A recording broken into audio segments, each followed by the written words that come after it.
Hello, everyone, and welcome back to another episode of What is Happening to Our Country. With the COVID positive cases reaching its peak day by day and no possible relief seen in the near future, and the country slowly reopening the economy, uh, but a very critical point besides all this is the border tension that is escalating day by day along the eastern region of Ladakh. यहाँ पर एक बहुत important सवाल निकल कर आता है कि what is China actually trying to do? What are the intentions of China behind escalating these border tensions? And is China actually in a position to wage a war? Because see, there are lot many reasons. बहुत सारे कारण हैं इसके पीछे. Because as of now, it is not India versus China. Because of this COVID-19 pandemic happening around the world, the situation is kind of like the rest of the world versus China. China का एक बहुत ही true and time tested, a single ally, an all weather friend that China has is Pakistan, and that is for obvious reasons कि China Pakistan में investment कर रहा है और पाकिस्तान के पास चाइना के अलावा और कोई ऑल्टरनेटिव है ही नहीं.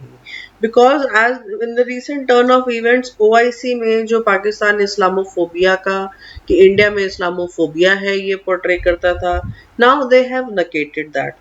एंड UN में nobody is listening to Pakistan. The other countries have not come in support. So Pakistan is a natural ally of China, and China is an all-weather friend. So besides this, the rest of the world is now waking up to what China has actually been trying to do. CIA की एक investigation में ये भी निकल कर आया है कि China had actually influenced WHO, had influenced the chairman Dr. Tedros to delay the reporting of WHO to the world, to the head of the states of different countries. So, because when this pandemic started in China, China suddenly started importing PPE kits and masks and medical equipment from all over the world. And on humanitarian ground, the rest of the world made all efforts possible to help China. And China purposely influenced WHO to delay giving the information about this pandemic to the rest of the world for 2-3 days so that it can accumulate. And when this virus started affecting other countries, then China started exporting the same PPE kits and medical equipments to the rest of the world at a higher price. So it is not a surprising news. This is available to everybody on the news channels, and this information is available everywhere that China has actually made huge profit out of this. Though India has stood up to the situation, and with zero PPE kits being produced to the country because of the efforts of the government in partnership with private organizations and MSMEs, now India is producing 100% of the PPE kits that are required within the country, and now India is actually exporting PPE kits. So this is another been a success story in this pandemic. And keeping this apart, now there is tension escalating between US, and Donald Trump has been a very vocal critic of China, and US government is actually taking harsh steps because this is like of a cold war situation kind of going on between US and China right now, and China is very apprehensive for many reasons. Number one, China's economy, like all other economies, has suffered the pandemic. China में situation थोड़ा ज़्यादा ख़राब है क्योंकि China का economy पहले से ही काफ़ी डाउन चल रहा था. एंड दो because of this pandemic China has made much profit, लेकिन उससे पहले चाइना की economy was on a back track. तो कोविड-19 की वजह से वहाँ पर भी अनएम्प्लॉयमेंट है, वहाँ पर भी रिसेशन है और वहाँ पर भी economy is going down. Secondly, now since the whole world kind of has come to a consensus that China is behind, and maybe China is a victim of the pandemic itself, but The thing is that China is not supporting the investigation and is actually trying to influence WHO to delay these investigations or to do the investigations the way China wants. तो because of this बहुत सारे issues हैं. Like Australia ने जब एक resolution propose किया इन UN, तो China ने ऑस्ट्रेलिया के ऊपर इकोनॉमिक सैंक्शंस लगाए, ट्रेड टैरिफ्स लगाए, and same way China is threatening US also. Latest report is China is now threatening Canada also not to support the US in whatever they are doing, and to some extent to India also to not to stand with US with whatever they are propagating against China. So China is kind of in a damage control mode as well and a bully as well. See, ये एक बहुत normal human tendency है कि आप किसी को threaten करें और उसको बुली करें when you are in a vulnerable situation because you don't want to accept your vulnerability.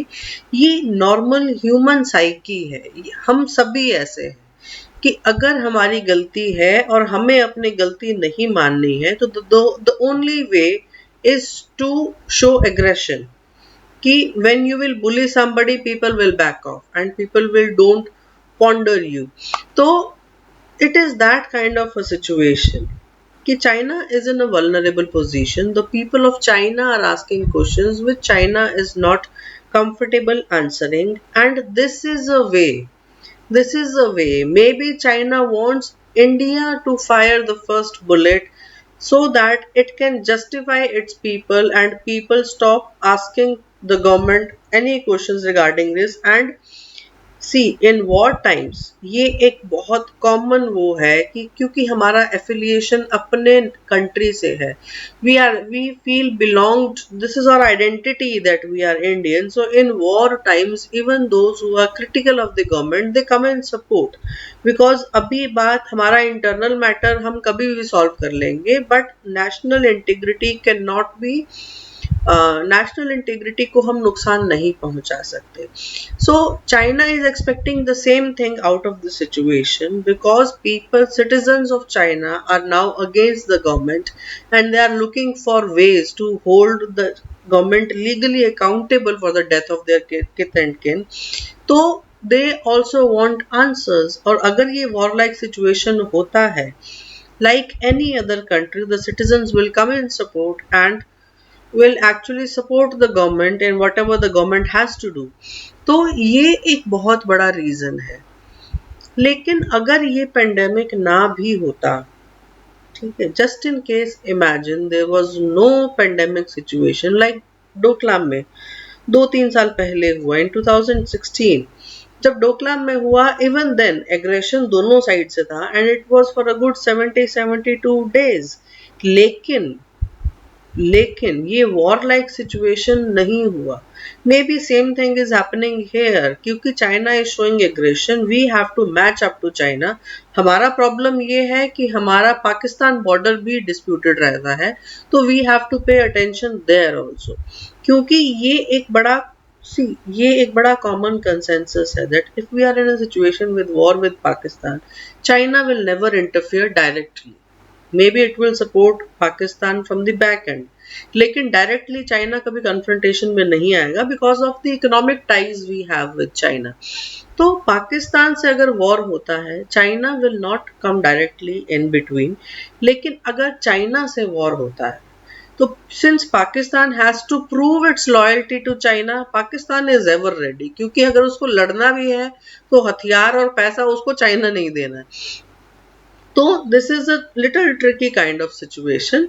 Now अगर ये पेंडेमिक नहीं भी होता, coming back to the same point, कि अगर ये पेंडेमिक नहीं होता, जैसे डोकलाम के टाइम पर भी नहीं था और चाइना तब भी वॉर पर नहीं गया था, तो क्या अगर ये पेंडेमिक नहीं होता और अभी ये सेम सिचुएशन लद्दाख वाले कि एस्केलेशन फ्रॉम बोथ साइड्स, क्या ये सिचुएशन तब भी वॉर की तरफ जाती? Frankly speaking, I seriously doubt this, because forget about the rest of the world against China. एक बहुत important point है जो हम में से कोई भी notice नहीं कर रहा है. And for this we have to go way back to history in 1979. 1979, if you don't remember, let me tell you, China ने एक पॉलिसी निकाला था. Actually it a law was made in China to control the population growth, and it was the controversial one child policy. अभी ये सुनने में अजीब लगता है कि how this 1979 one child policy is connected to the situation now.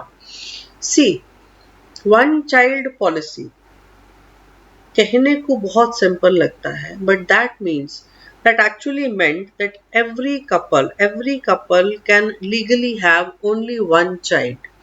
If they have a second child, that child either was they had to undergo abortion, and if the child was born, it was taken away with the child by the Chinese government and dealt with. What happened to those children, that is a debate of some other part. That is a debate of some other time. As of now, we are concentrating on one child policy, that every couple legally can have only one child, male और female, है ना. अब mail के चक्कर में कितने female abortions हुए, या कितने सेकंड मेल चाइल्ड के चक्कर में पहली फीमेल चाइल्ड का क्या हुआ, वो एक अलग टाइप का डिबेट है. लेकिन वन चाइल्ड पॉलिसी मीन्स कि हर कपल का सिर्फ एक बच्चा. Now imagine a situation, one generation was going fine, but when the second generation came, imagine, एक पेरेंट्स का एक बच्चा, वो एक बच्चे के दादा दादी भी हैं, वो एक बच्चे के नाना नानी भी हैं. दैट मीन्स मदर फादर, ठीक है, दादा दादी नाना नानी, these are 6 people have only one child to look up to. 6 people have only one child to take care of. That means there are 6 people to pamper that child. हमारे कितने भी बच्चे हों तो भी दादा दादी नाना नानी उन बच्चों को किसी चीज के लिए मना नहीं कर पाते. हम आज भी अपने बच्चों को दादा दादी के सामने डांटने से डरते हैं, क्योंकि उनको होता है कि वो बच्चों को कुछ नहीं करना है. तो imagine a situation when there is only one child. ये बच्चा कभी जमीन पर नहीं गिरा, ये बच्चे ने कभी ना नहीं सुना. This बच्चा has got everything he or she has asked for, and this बच्चा is entitled to the total wealth of the parents and 2 set of grandparents. तो ये वो बच्चे हैं जो अब चाइना की वन चाइल्ड पॉलिसी की 3rd जनरेशन है. तो वेरी ऑब्वियस कि फौज में भी वही जनरेशन है. तो ये वो जनरेशन है जिन्होंने हार्डशिप्स नहीं देखी हैं, जो कभी जमीन पर भी नहीं गिरे हैं, जिन्होंने कभी ना भी नहीं सुना है, और जिनकी सभी इच्छाएं पूरी की गई हैं, और जिनके पास बिना कमाए भी बहुत वेल्थ है. So these are born kings. तो बुली करना automatically comes in nature. To threaten people automatically comes in nature, क्योंकि अगर आपकी इच्छाएं मान लो सभी नहीं पूरी करते, even then you can threaten कि अगर मुझे ये नहीं दोगे मैं चला जाऊंगा, जैसे बहुत से बच्चे पैम्पर्ड बच्चे करते हैं. And this is a same kind of situation which is happening around. These people are bullying the world over without realizing कि इसके आफ्टर इफेक्ट्स क्या होंगे.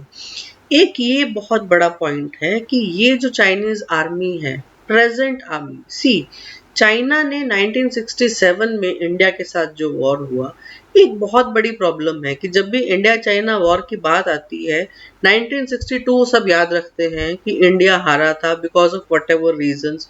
हमारे यहाँ बोलते हैं कि नेहरू की वजह से हारा था, एंड क्योंकि उसने एयरफोर्स को यूज करने का परमिशन नहीं दिया.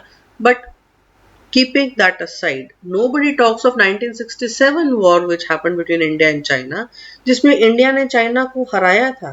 So it is not that कि, and that was a time when India was actually a very poor country. Present situations में Indian army, Indian defense is equally advanced, Indian defense is equally technical and is equally competent. So at this time, and plus एक बहुत बड़ा point ये भी है कि China की जिस आर्मी ने वॉर लड़े, वो आर्मी पर्सोनल रिटायर हो गए हैं, मर गए हैं। जो present generation of army personnel है, इन्होंने वॉर सिर्फ वॉर गेम्स में देखा है। हमारी army, Indian army, because of the regular situation, disputed situation going on the Pakistan side in Jammu and Kashmir and Punjab and some border lying around Rajasthan, तो हमारी army is a battled hardened army। हमने बहुत war देखे हैं, और war नहीं भी होता है, it is kind of a war like situation always, and we are always prepared. एंड ऐसा नहीं है कि Chinese government is not aware of this. Chinese government is very much aware of this, इसीलिए जहां तक हो सकता है वो लोगों को बुली कर करके अपना काम चला लेते हैं। थोड़ा बहुत बुली करते हैं, फिर ट्रेड टैरिफ्स लगाते हैं, लेकिन जब ज्यादा हो जाता है फिर धीरे धीरे प्यार से they come to the negotiating table कि ओके लेट्स नाउ नेगोशिएट। तो उसमें वो कुछ अपने फेवरेबल टर्म्स बनवा पाते हैं, बिकॉज अभी तक टिल नाउ उनका इकोनॉमी बहुत स्ट्रांग था। तो China was an upcoming super power. तो यहाँ पर ये सिचुएशन है कि ये जो आर्मी है, ये वन चाइल्ड पॉलिसी वाली थर्ड जनरेशन की पर्सोनल है। तो जब तक ये वॉर ऑन पेपर रहेगा, जब तक ये वॉर सिर्फ टेक्नोलॉजी बटन दबाने तक सीमित है, ये लड़ेंगे। लेकिन जब मैन टू मैन कॉम्बैट या एक्चुअल हार्डशिप्स की बात आएगी, अभी तो एसी टेंट्स में बैठे हैं, ठीक है, स्क्रीन पर मॉनिटर कर रहे हैं और एम्यूनेशन पर सिर्फ बटन दबाना है, लेकिन इसके आगे वो आर्मी कितनी इफेक्टिव है और कितना इफेक्टिवली लड़ पाएगी, trust me, Chinese government also doubts this. Chinese government also doubts this. इसीलिए रिसेंटली चाइनीज गवर्नमेंट ने वन चाइल्ड पॉलिसी को खत्म कर दिया है, बिकॉज दे नो, क्योंकि चाइना की इकोनॉमी भी इसी वजह से डूबी, क्योंकि the population is growing old, young population is less, और जो है वो सब राजा हैं, वो अपनी मर्जी से काम करते हैं, वो किसी की नहीं सुनते।